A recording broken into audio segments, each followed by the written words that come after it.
আল্লাহ তাআলার একজন বিখ্যাত বুজুর্গ, তার নামটা সকলেই জানেন, আব্দুল্লাহ ইবনে মুবারক রহমতুল্লাহ আলাইহি। নামটা শুনছেন নি আপনারা? আব্দুল্লাহ ইবনে মুবারক রহমতুল্লাহ আলাইহি। আব্দুল্লাহ ইবনে মুবারক যখন দুনিয়া থেকে চলে গেছেন, তার এক বন্ধু তাকে স্বপ্নে যুগে দেখতেছে, আব্দুল্লাহ কবরের মধ্যে সুন্দর হালতে আছে, ভালো অবস্থানে আছে। আব্দুল্লাহ ইবনে মুবারকের বন্ধু তাকে জিজ্ঞাসা করলো, দোস্ত তোমাকে দেখি কবরের মধ্যে তুমি ভালো অবস্থানে আছো, এটা কেমনে সম্ভব? আব্দুল্লাহ ইবনে মুবারক স্বপ্ন যুগে বলতে লাগলেন, বন্ধু ভালো করে শুনো, আমার ভালো অবস্থান দেখে তুমি আফসোস করতেছো, কিন্তু আমি তোমাকে আরেকটা ঠিকানা দিয়া দেই। আমার ঘরের পাশে গিয়া আরেকটা ঘর পাইবা, ওই ঘর হইল একজন কামারের ঘর। কামার বুঝেন আপনারা? ওই যে দাও বটি বানায়। আমার ঘরের পাশে একজন কামারের ঘর। ওই কামার দুনিয়া থেকে চলে গেছে, সে এত বেশি কিছু জানে না, কিন্তু আল্লাহ পাক রব্বুল আলামিন তাকে দয়া করে মায়া করে ভালোবেসে আমার থেকেও ভালো জান্নাত ওই কামারকে দান করছে। বলবেন না সুবহানাল্লাহ? আব্দুল্লাহ ইবনে মুবারকের বন্ধুর ঘুম ভেঙে গেল। ঘুম থেকে উঠে দ্রুত হেঁটে হেঁটে ওই কামারের বাড়ি যাইতেছে। কামারের বাড়ি গিয়া কামারের আত্মীয় স্বজনকে জিজ্ঞাসা করবে। আব্দুল্লাহ ইবনে মুবারকের বন্ধু ওই কামারের ঘরে দরওয়াজায় গিয়া আওয়াজ দিতে লাগলো, আসো, কে আসো? আমি আব্দুল্লাহ ইবনে মুবারকের বন্ধু, আমাকে একটু দরজা খুলে দাও, আমি কিছু জিনিস জানতে আসছি। ঘর খুলে দিছে একজন মা। ওই মা দরজা খুলে দিয়া নিজে পর্দার আড়ালে চলে গেল। ওই বন্ধু জিজ্ঞাসা করতে লাগলো, মা আপনি কে, আপনার কি পরিচয়? ওই মহিলা বলতে লাগলো, আমার পরিচয় হলো, আপনি যার ঘরে আসছেন আমি তার প্রিয়তমা স্ত্রী। ওই বন্ধু জিজ্ঞাসা করতে লাগলো, আপনার স্বামী কি দুনিয়ার থেকে চলে গেছে? হ্যাঁ, দুনিয়ার থেকে চলে গেছে। আপনার স্বামী সম্পর্কে আমি একটা জিনিস জানতে পারছি, আপনার স্বামী নাকি আব্দুল্লাহ ইবনে মুবারকের থেকে আরো ভালো জান্নাতে আছে। ও মা, আমি আপনার কাছে জানতে চাই, আপনার স্বামী এমন কি আচরণ করছে যেই আচরণের কারণে আমার আল্লাহ তাকে এত সুন্দর জান্নাত দান করছে। সুবহানাল্লাহ। পর্দার আড়াল থেকে ওই মহিলা বলতে লাগলো, আব্দুল্লাহ ইবনে মুবারকের বন্ধু, আমার স্বামী মূর্খ মানুষ, আমার স্বামী তো কিছুই জানতো না, কামারগিরি করতো, দাও বানাইতো, বটি বানাইতো, সব কিছু করতো।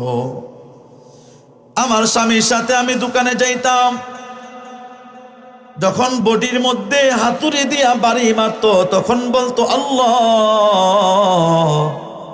আবার যখন হাতুড়িটা উঠাইতো তখন বলতো আল্লাহ, হাতুড়িটা যখন নামাইতো তখন বলতো আল্লাহ। হাতুড়ি উঠানো অবস্থায় মসজিদ থেকে যদি আওয়াজ আসতো, হাইয়া আলাস সালাহ, আসো নামাজের দিকে আসো, আমার স্বামী ওই হাতুড়িটার নিচে নামাইতো না, বরং ওই হাতুড়িটা পিছনে ফালাইয়া দৌড় দিয়া নামাজে যাইতো। আমার স্বামী নামাজে গিয়া সেজদায় পড়িয়া আল্লাহকে বলতো, আল্লাহ আজকে আমি মূর্খ, আমি অশিক্ষিত রে মালিক, কিন্তু আমি নামাজ কেমনে পড়তে হয় ভালো করে জানি না। যখনই তোমার ঘর থেকে আওয়াজ হয় তখনই আমি আর দেরি করি না, দৌড় দিয়া তোমার ঘরে চলে আসি। পর্দার আড়াল থেকে ওই মা বলতে লাগলো, হে আল্লাহর বান্দা, আমার স্বামী 2 নাম্বার গুণ ছিল। আমার স্বামী যখন রাতের বেলা পানির পিপাসা লাগতো অথবা প্রস্রাবের চাপ দিত, আমার স্বামী রাতের বেলা যখন ঘুম থেকে উঠা লাগতো তখন ঘর থেকে বাইর হইয়া দাঁড়াইতো। আমার স্বামী ঘর থেকে বাইর হইয়া দাঁড়াইয়া অপলক দৃষ্টিতে ছাদের উপর তাকায়া দেখতো আব্দুল্লাহ ইবনে মুবারক দাঁড়াইয়া দাঁড়াইয়া তাহাজ্জুদের নামাজ পড়তেছে। তাহাজ্জুদের নামাজ পড়তেছে আব্দুল্লাহ ইবনে মুবারক। আমার স্বামী ওই আব্দুল্লাহ ইবনে মুবারককে দেখতো আর চোখ দিয়ে পানি ফালাইতো। আর আমার স্বামী অন্তরটা নরম করিয়া আল্লাহকে বলতে লাগলো, রে মালিক, আব্দুল্লাহ ইবনে মুবারকের কপাল কত ধন্য, কত ধন্য গো,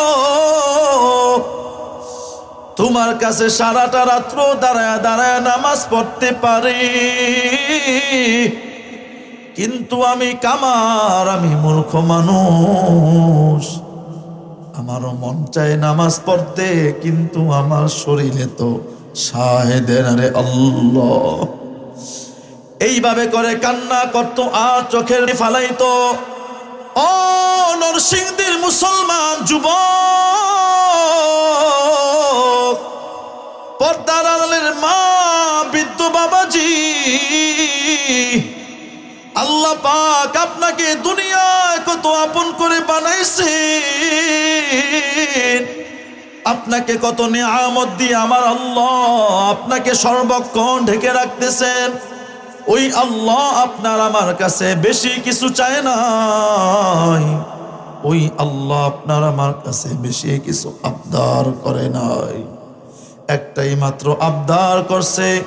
আল্লাহ তাআলা বলেন নাই সারা দিন তুমি আমি আল্লাহর কদমে সেজদায় পড়ে থাকবা, না না না, বরং আল্লাহ বলছেন 5 ওয়াক্ত নামাজ যদি ঠিক মতো পড়তে পারো তাহলেই আমি আল্লাহ খুশি। এই অথচ এই 5 ওয়াক্ত নামাজ আমি আপনি পড়তে পারি না, অথচ এই আল্লাহর কালামের তিলাওয়াত আমি আপনি করতে পারি না, আল্লাহর কালামের তিলাওয়াত আমি আপনি করিও না। যারা আল্লাহর কালামের হাফেজ তাদেরকেও আমরা আপন বানাইতে পারি না। আজকের এই মহতি জলসা থেকে, আজকের এই বরকতময় মাহফিল থেকে আল্লাহর কাছে ওয়াদা করে যাবেন, আল্লাহ এত জীবন যত অন্যায় করেছি, আজকে তোমার কাছে আমরা কথা দিয়া গেলাম, যতদিন এই দুনিয়ায় বাঁচবো ততদিন 1 ওয়াক্ত নামাজ ছাড়বো না, ততদিন আল্লাহ তোমার কালামে তিলাওয়াত করে যাব। কে কে রাজি আছো? 2টা হাত আল্লাহকে একটু দেখায় দাও। নারে তাকবীর! আয় আল্লাহ, আপনি আমাদের হাতকে কবুল করে নেন, খালি হাতে ফিরাইয়া দিয়েন না রে মালিক।